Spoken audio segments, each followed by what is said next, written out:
No prosím pekne, o 4 ráno máte na trend konferencii Horeca Management len takýto pohľad. Všetko je prázdne, len ja som posledný zostal vďaka nedovolenému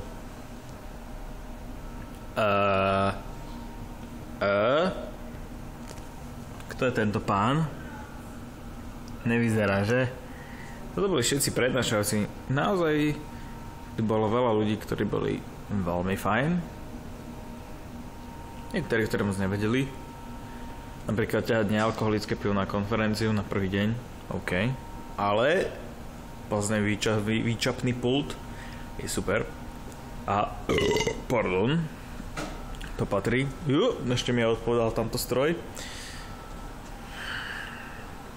Toto je place, na ktorom sme vlastne nechcel som povedať vlastne, lebo je to odporné, ale strávili sme na ňom posledné krásne 4 hodiny a pôjdeme takto dole schodami. Ďakujeme veľmi pekne.